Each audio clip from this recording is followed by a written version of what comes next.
I was just kind of walking around the house and I couldn't straighten my arm and I had put ice on it. And their friend Tom noticed. He's like, what's up with your arm? Like, why do you need ice on it? I'm like, well, I heard it at the gym. I can't straighten it. Like, it's hurting me really bad. I've never had this. And he's like, well, do you want to pray for it? And I'm like, I guess. Like, okay, sure. So I remember he's like, okay, like, show me how far can you straighten it right now? Like, what's your pain on a 1 to 10 pain scale? And I told him and I showed him, like, I can't straighten it. And he's like, okay, well, I'm going to pray for it. I'm like, okay. So he prayed over it, and then he's like, okay, try to straighten your arm. And I could straighten it. And I was like, what? Like, no way. This is not real. Like, what just happened? You were created to live abundantly and multiply in every area of your life. But let's be honest, the road isn't always easy. We know that firsthand. We've been through highs and lows, from losing everything to now managing an investment fund, and we're still on the journey. This podcast isn't about having it all figured out. It's about real stories, kingdom principles, and trusting God with what's already in your hands. On Mandate to Multiply, we go deep into faith, family, finances, and other topics, sharing what we've learned and what we're still learning as we walk it out with Jesus. If you're ready to think bigger, live boldly, and multiply what matters most, then you're in the right place. We're Jonathan and Melissa Edmiston, and this is Mandate to Multiply.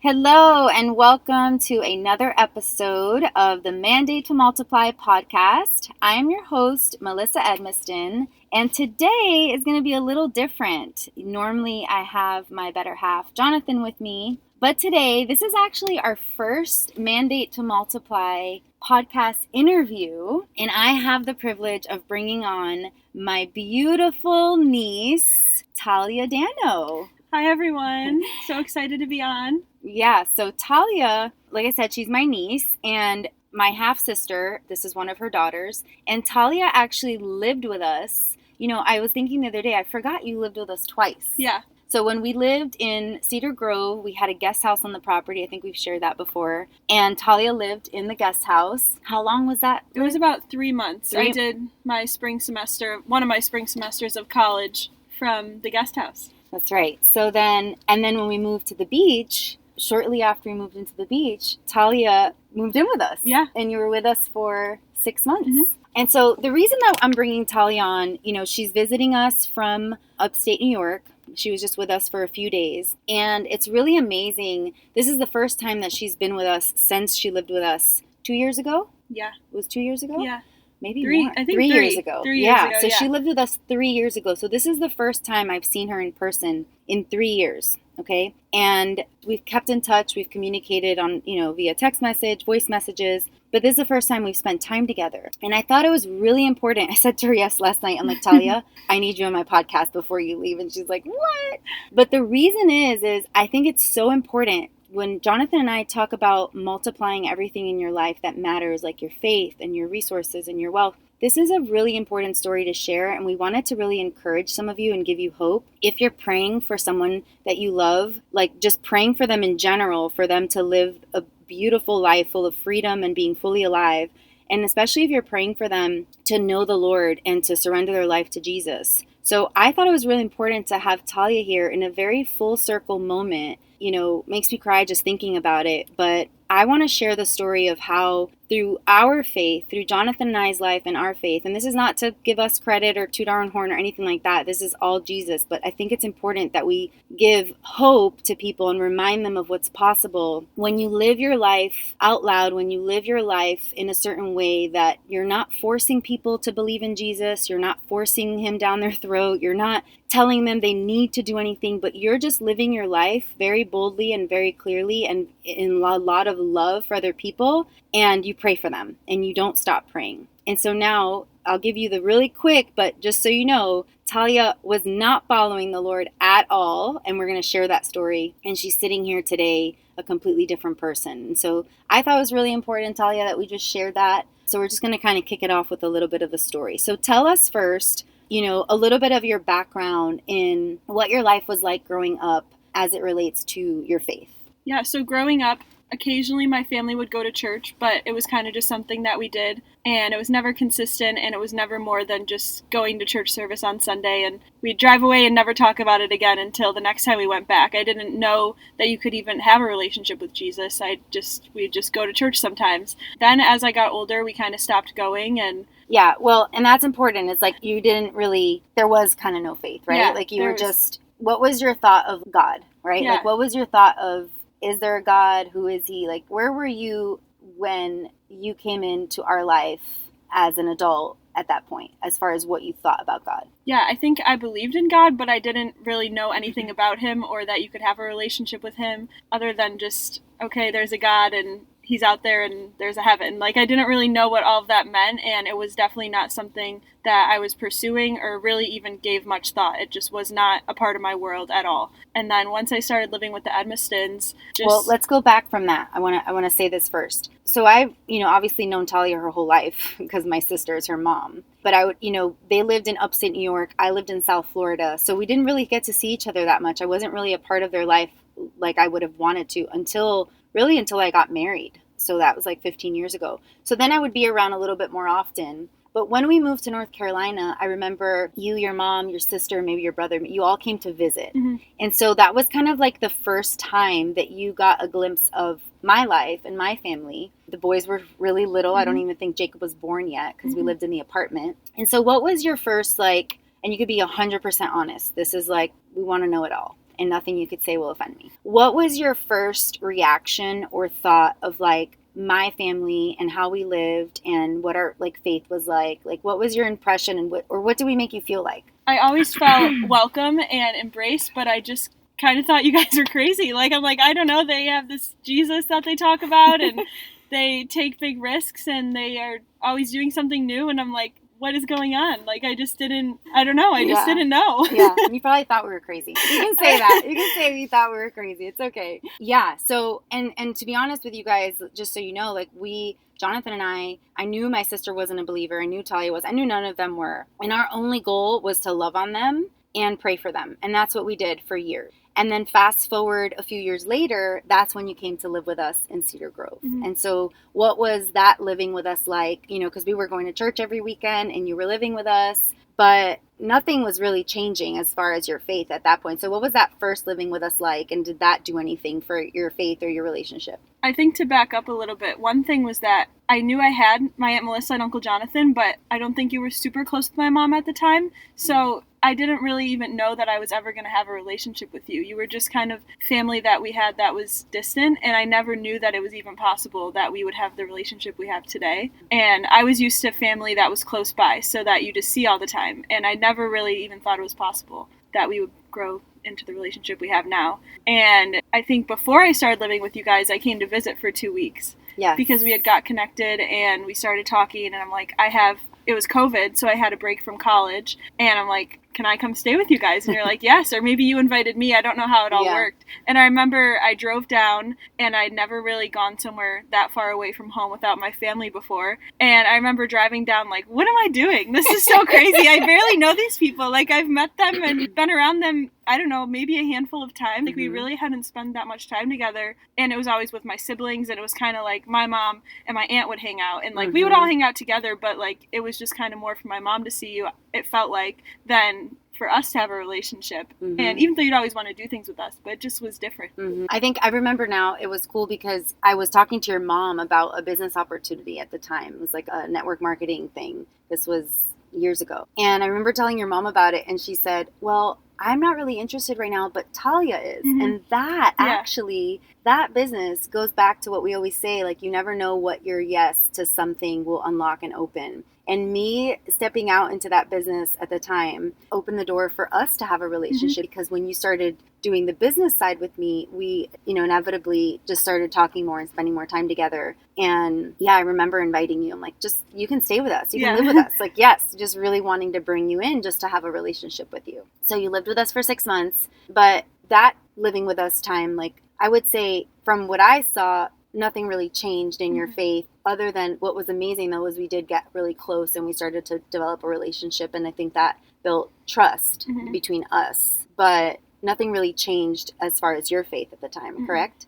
Yeah, correct. It was just kind of like I would just see how you guys lived out your faith, and you would, offer, would you like to come to church with us? And I always would go, and I never felt pressure to go or that it was like an expectation. It was just kind of like, well, we're going. If you want to tag along, come. And I started going and listening, but a lot of the times I would go and I didn't really understand what they were talking about, and I just kept going. And yeah. And Jonathan and I were just, it was kind of like, we're just making the invitation and inviting you, and we're here to answer questions, but there was never any like expectation, never forced. And so you lived with us, you went back and have been in the last few years between Brockport. Tell us about your last couple of years. I think it's such a cool life that you've lived. And this is like maybe a separate subject, separate podcast, but your plan out of college was very different, right? Yeah. You had one plan, and then you ended up doing something completely different. I always say, sorry, not sorry. When you hang out with Jonathan and I, you end up living a little, or you get exposed to a lifestyle of risk,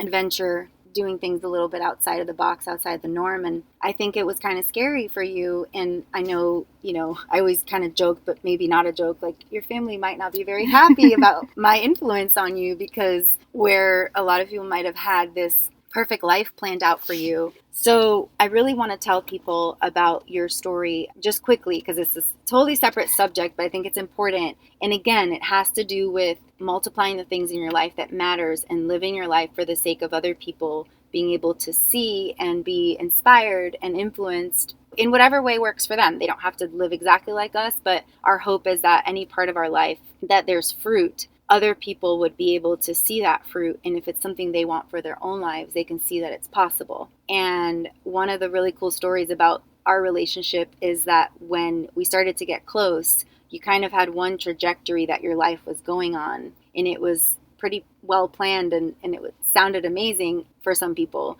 But then it ended up going on a completely different path. And so tell us like what that plan was and what you've done the last couple of years, because I think your life is so fun and so amazing and so adventurous and very different than what it was going to be. And I know that Jonathan and I had a bit of an influence on that. So yeah, I could just share a little bit about that. Yeah, so once I left after living with you guys the first time in Cedar Grove, I had to go back to my internship. I had a management internship at a really big grocery chain in the Northeast called Wegmans. And I had been working there since I was 15, and I worked my way up and had this internship. And at the end of the internship, it was for 3 summers during college. They offered me department manager job, and like that was my plan. It was like, I'm going to work my way up at this company, and I'm going to get into the corporate offices, and I'm going to be a store manager. Like that was my plan, was just stay at this company forever and work my way up. And it all sounded great until I saw what the Edmistons were doing. I'm like, wait, this is way better. Entrepreneurship and just building businesses and doing it from home and having a lot more freedom, and they were able to spend time with their family. And I was like, okay, wait, this is way better than what I had planned. What I have planned sounds horrible now. So yeah, so I'm like, oh, great. But so I left living with them and I did my internship, and I was like, okay, yeah, this is really not what I want the rest of my life to be now that I was exposed to their life. So that completely changed everything. And when I graduated college, I had the job offer, and I was like, no, I don't want to do this. And the Edmistons were like, well, you should come live with us. We just moved to the beach. We're in Wilmington. We have all these great things, and you can come live with us, and we can help you. And I'm like, okay, I'm going. I guess I know what I'm doing now. And like you said, my family was like, what are you doing? We had you all set up, like you had your plan laid out. And I was like, no, I'm going to North Carolina. And they're like, okay. And I think, to that point, like we never tried to convince you or coerce you, or like there was no personal gain for us whatsoever. I just always asked you a lot of questions, like, is this what you want your life to be like? What do you want your future to look like? Does this, just kind of painting pictures of scenarios. And even the grocery store life, I was like, okay, this is what your life will look like. Are you okay with that? And you could have said yes. And I would have been like, okay, great. Then you're in the right place. But most of the things I asked you, it had you considering, different options. And I think that's really important when we're thinking of the younger generation, is there aren't a lot of people out there letting them dream and letting them think about possibilities and options. And like even just saying, what do you actually want to do with your life? What do you actually enjoy? Are you just doing it because it sounds like safety and security? Or are you doing it because it's what you really and truly want? And I think that's so important, because especially when they grow up in school and they're constantly being told what to do and put into this box, it's important that we allow them to dream and allow them to think big. And while Talia doesn't have her whole life figured out, nor should she in her 20s, she's had a lot of fun the last few years and really experienced life in a way that she would have completely missed out on if she would have stayed on the trajectory she was going on. And I always remind her, like, Talia, you're going to be more than okay. You're going to have an amazing life. You're going to have so many opportunities. You can do whatever you want. And I just think not enough of us are saying that to the next generation. And so what did you end up doing when you graduated? What have you done for the last 2-3 years now with your summers and your winters? Because this is so cool. Yeah, so the past 3 summers I've worked on guest ranches in Colorado. So I was at the same ranch for 2 summers, and then this past summer I was at a different one, and it was amazing. I got exposed to the horses. I call her the horse girl of the family, and she took a job out there, and she's like, you should come with me. Well, at first, actually, I was like, I want to go with you. She didn't want me to go, and I'm like, no, I'm going with you. And so it was just been so amazing to spend time out west and do the seasonal work thing and work on guest ranches. And then in the winters, I've been working at a ski resort in Utah, Deer Valley Resort, and I've been a ski instructor, and that is something I'd always kind of wanted to do, but I never thought was possible, because I'm like, no, when I graduate, I need to get, a real job, and ski instructing is not a real job, so I thought. And I've just been able to be exposed to a whole different world in Colorado and in Utah, and it's been so amazing, and I would have never got the chance to do that had I not had the Edmistons to influence me, like, what do you actually want, and they never pressured me or said I needed to do this or that. It was just kind of like, what do you truly want to do? And they just allowed me to think bigger. That's awesome. And just seeing our family where we have the flexibility and the freedom that we have, it doesn't mean it's always easy, and it's come with a lot of sacrifices and mostly a lot of risk taking, but it is possible, and it's basically a choice. And we've always told Talia, and we say this to everyone, like, we envision the life that we wanted 15 years ago when we got married, and we've set out to create it, and we've been very committed to the point to where sometimes we're like, okay, this is crazy. Let's just go do what everybody else is doing, or let's just go get a regular job, because this life is very challenging at times, but then the payoff always comes, and the hard work and the commitment is always worth it. And being able to be with our children at any and every moment, being able to pick up and go to Florida like we did last week, like we were just praying the whole way there and back, just thanking God, like, thank you for this opportunity that we could just get in the car and go to Florida, and that Jonathan could trade from the hotel room, and we did a little bit of work, and we recorded a podcast, and like that life is, for some people, it's terrifying, because there's no, like, you don't know exactly what's happening tomorrow and who's paying your paycheck. But for us, it's been the biggest blessing ever. And so if we can just share that with people so that that it's a possibility to grab onto, then it's worth it for us. So you've had an amazing last few years, great experiences. You've met some great people, which, I always tell Talia, like, relationship equity is so important. Who you meet, who you connect with can change your life. You're one connection away from any possibility, and vice versa, not just for what other people can do for you, but for how you can serve them. But one of the things that changed everything was the second time you lived with us.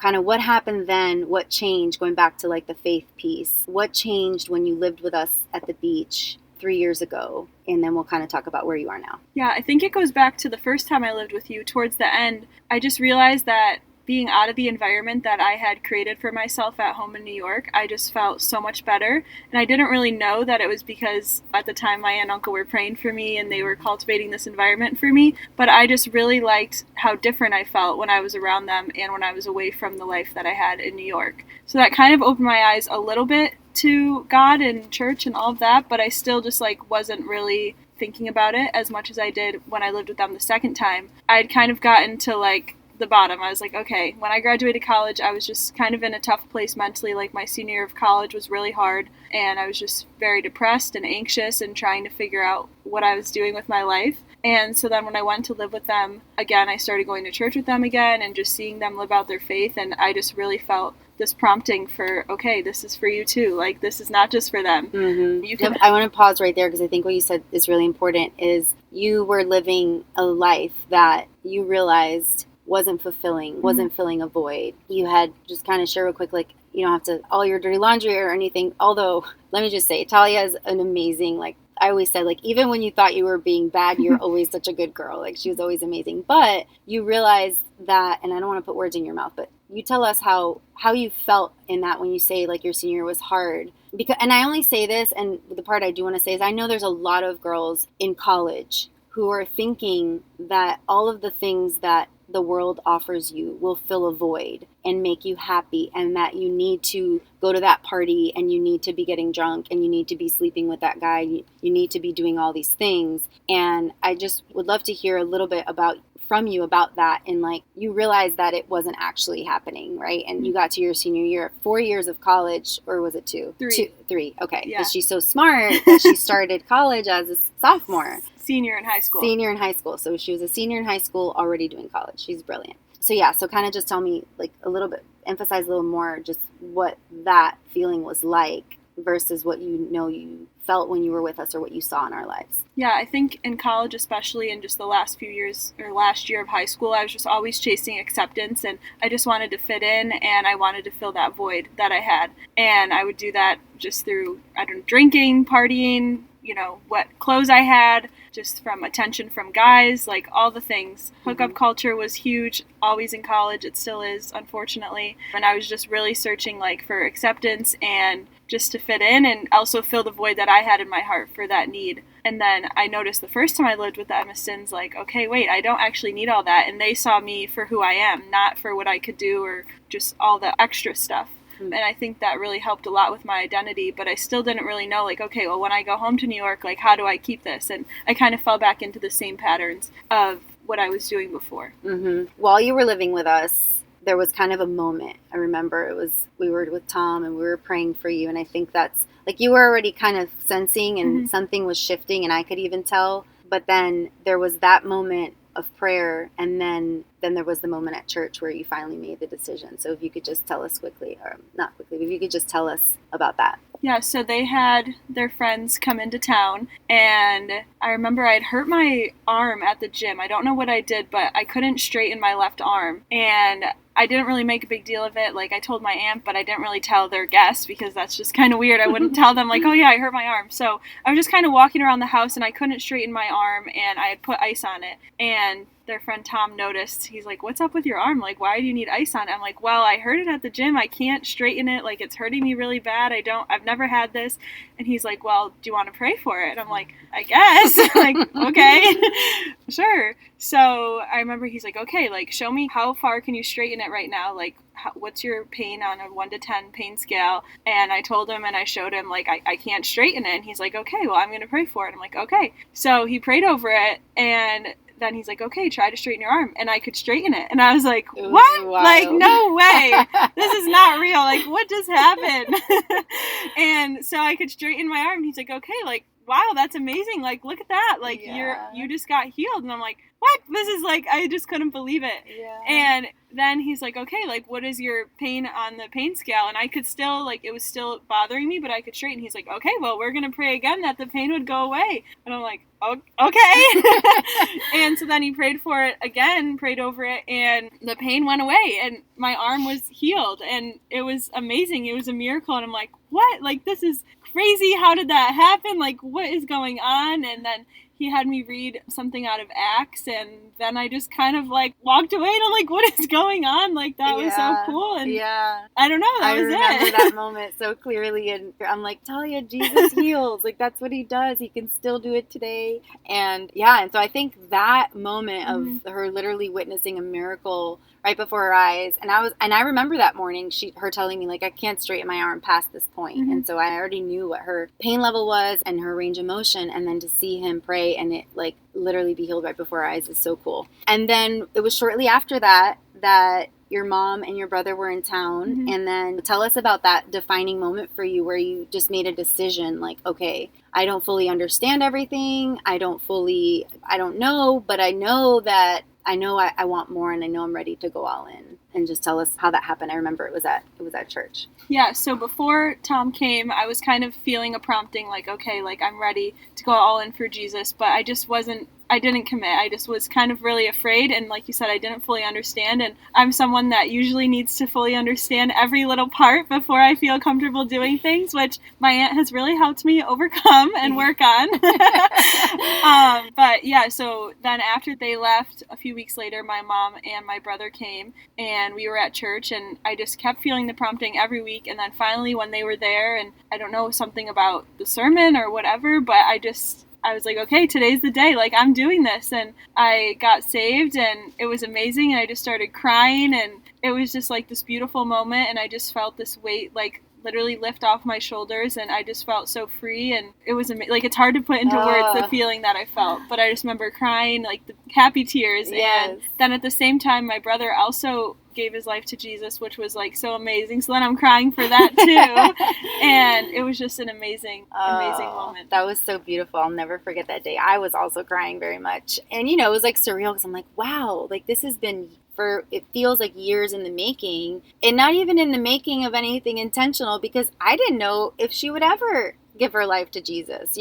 We're just like loving on her and bringing her in. And I mean, I think I was like pouring into you and discipling you before you even accepted Jesus into your heart. And I wasn't doing it for any, like, that wasn't like, oh, if I keep doing this, and one day like she'll give her life to Jesus. I didn't have that assurance. I just knew I wanted to keep doing my part, which was praying for you and pouring into you. And really, I say this all the time, it's like, you would think that we have some sort of payment system in Christianity in the natural, where the more people we bring to Jesus, we get like something, right? Because people are like, why are you always forcing your Christianity? I'm like, no, this isn't for me. Like, this is for you. Because I know the freedom and the joy and the peace and that void that's filled in you. Because when I was close to your age, the same thing happened to me, right? I was also looking for love and acceptance and a fulfilling in all the wrong places. I was way more wild than you were, but I was still same thing, right? And I know there's so many people, if you're listening to this and you're in your 20s or younger,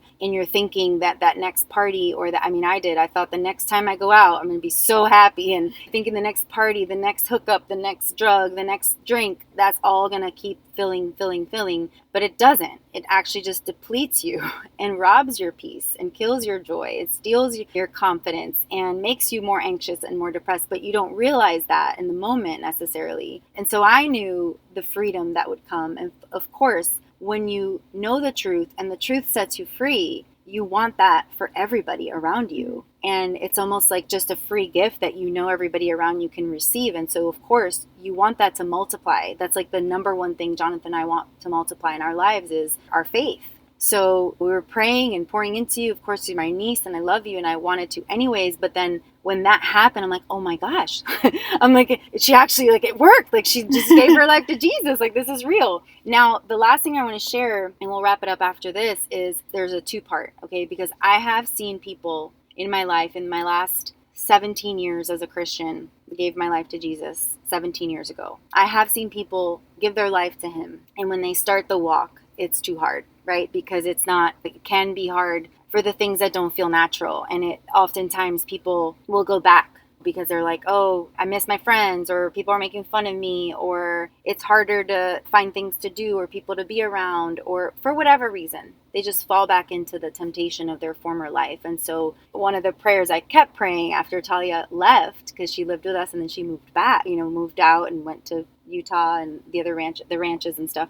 And so I was like, Lord, is it going to stick? Like, will she keep her faith? Will she expand on it? Will she go in, dive deeper? And it was hard being far away from each other and your different schedules with the jobs that you had and my life being full. So I would love to hear from you, Talia, like what it's been like in the last, is it 3 years? I keep going back for 3 years. In the last 3 years, I know now that I've spent the last few days with her, kind of where she's at. And I'm just like so proud and so just grateful. But I just want to hear what that journey has been like to actually walk out the walk of faith. That is the most fulfilling, the most rewarding, the most amazing, but isn't always easy in the world with people around you to keep. And so what has that been like, and where do you feel like you are today? Yeah, I think it wouldn't have been possible for me to continue unless it was for the Lord. Like, I just knew that the way I was living before and then the way I started living once I accepted Jesus was completely different. And I was like, okay, I know I never want to go back to that.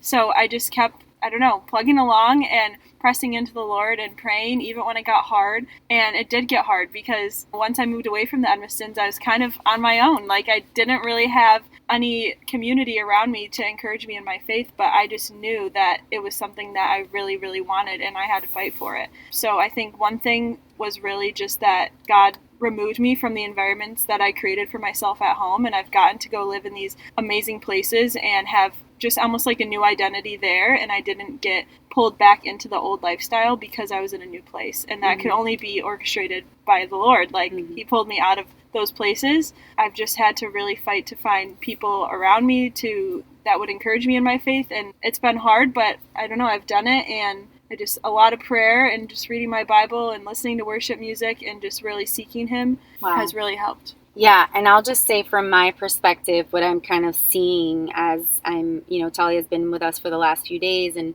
because the boys are in school and we've had an opportunity to go out to dinner, like, I've been able to talk to her a good amount and hear from her. And I just got to say, like, and I haven't even told you this, but it feels like I'm talking to like a different person in so many ways. You were always amazing. You're always so sweet.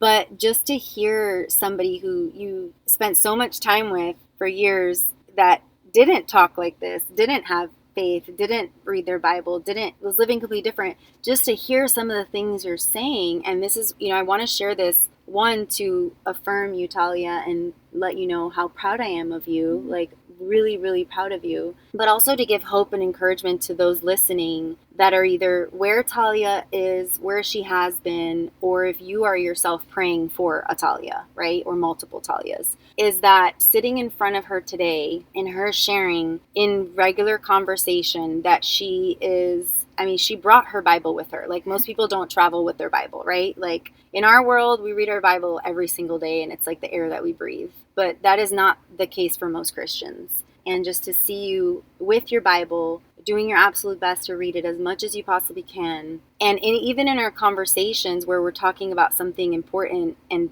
something big, like in Talia's life, and she'll say, yeah, and I prayed about it, and constant conversations that keep coming up, you're doing the right thing where you're not trying to do it on your own. You're not trying to carry something that's not meant for you to carry, but you're taking it to the Lord and you're praying even before, like, going to have a conversation with someone, you're praying, you're talking to Jesus first. That's what we should all be doing. So just to hear your level of surrender at this point of your faith and your walk with Jesus, to hear how much you're praying for him, to see that you're reading your Bible, that you're listening to worship music, that you're intentionally putting yourself in the right environments, where you have been living, you're making sure you're in a church, that you're in community, that you're in small groups.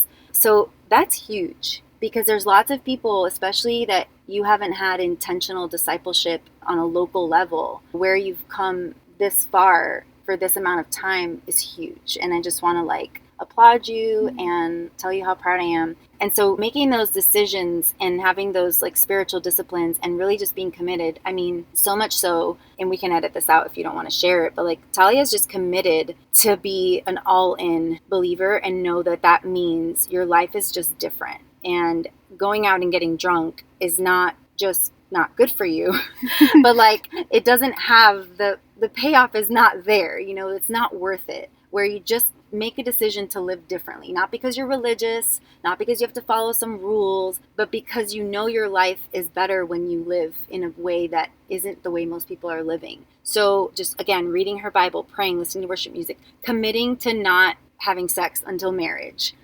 That's huge, Tal. That most girls your age, even the ones that I know girls that are older than you that love the Lord and are all in, and then they meet the boy and they're like, oh, but this part, I don't have to follow that. We can be intimate. I'm like, no.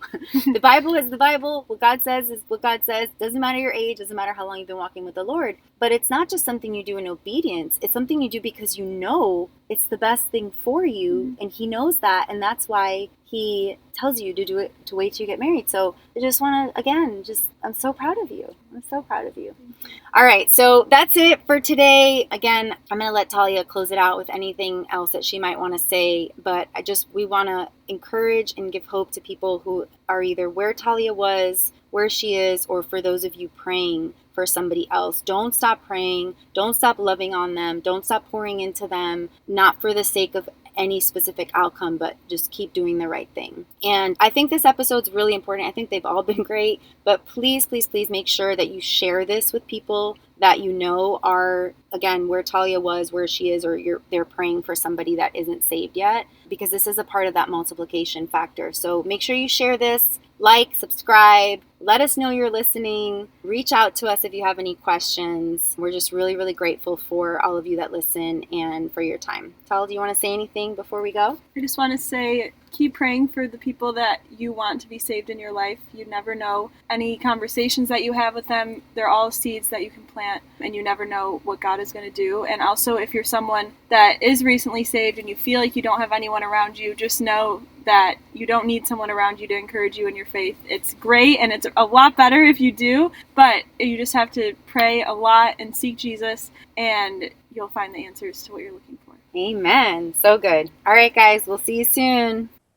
Before you go, remember, God can use anything. Even the hardest parts of your story can become seeds for multiplication. If this episode encouraged you, share it with a friend, leave a review, or subscribe so you never miss a moment of hope and truth. You can also follow us on Mandate to Multiply on Instagram or mandatetomultiply.com to keep growing with us. Until next time, trust God, steward well what's in your hand, and live a life fully multiplied.